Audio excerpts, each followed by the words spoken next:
పాత పోయిన elections result తీసుకోండి.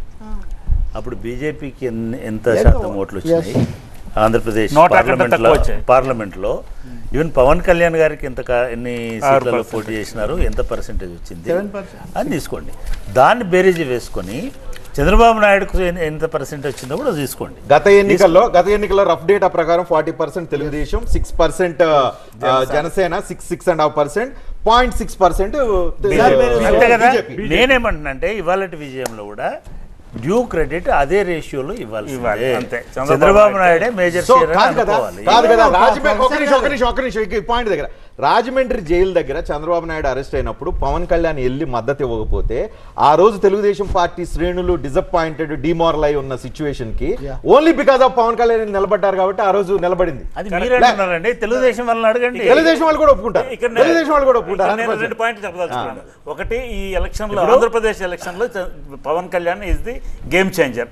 ఐవీఎఫ్ ఒక అధునాతన సంతానోత్పత్తి చికిత్స. అనేక దంపతులకు తల్లిదండ్రులు కావాలనే వారి కలను నెరవేర్చుకోవడానికి సహాయపడుతుంది. ఈ రోజే ఓఎస్ఎస్ ఫర్టిలిటీని సందర్శించండి. Telugu Desam is the leader and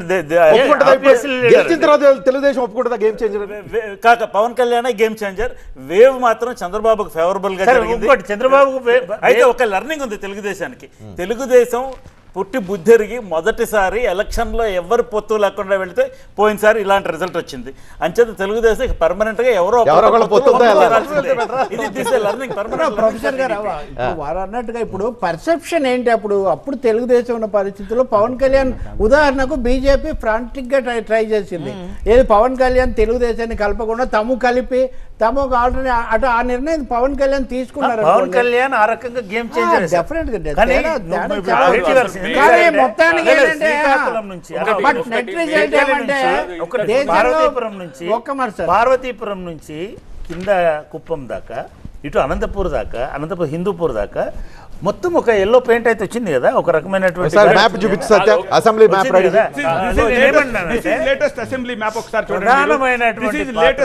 Telugu Desam పార్టీదే. But at the same time కాషాయం ఇక్కడికి రావడానికి అది కూడా పెద్ద ఇదైపోయింది. అది కూడా last time it was completely bleeding blue, ఇప్పుడు కంప్లీట్లీ ఎల్లో బ్లూ మిక్స్ గా కనిపిస్తోంది కొన్ని చోట్ల. మెజారిటీ ఎల్లో కనిపిస్తుంది. And surprisingly red and yellow కాస్త అటు ఇటుగా ఈక్వల్ గా ఉన్నాయి. విచ్ మీన్స్ వైసీపీకి అలాగే జనసేనకి ఉండే డిఫరెన్స్ కేవలం 3 సీట్లు మాత్రమే. జనసేన 19 చోట్ల ఆధిక్యంలో ఉంటే వైసీపీ 23 చోట్ల ఆధిక్యంలో ఉంది. అండ్ ఆధిక్యాలు కూడా చాలా తక్కువ ఉన్నాయి. ఏదైనా సర్ప్రైజ్ జరుగుతుందా?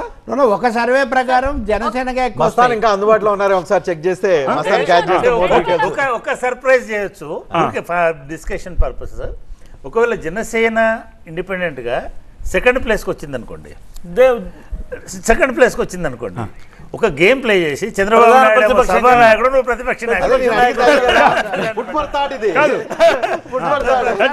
ఒక్కసారి 2019 లో చూడండి ఇదే మ్యాప్ మీరు. This is 2019 map. This is 2019 map. Okay, అదే 2024 మ్యాప్ ఇప్పుడు చూడండి ఎలా ఉంది. This is 2024 map. కానీ ఇక్కడ ఒక్క ఫ్యాక్టర్ నేను చెప్తా. 51లో 40+ రావడానికి అక్కడ జరిగిన హత్య రాజకీయాలు మేజర్ షేర్ చేసుకున్నారు ఆల్సో. రెండవది welfare and the same time development కూడా. మీకు వెల్ఫేర్ పూర్తిగా మీరు డంప్ మనీ చేయండి. కానీ what is about the road Revanth Reddy గారు జాగ్రత్త పడతారు.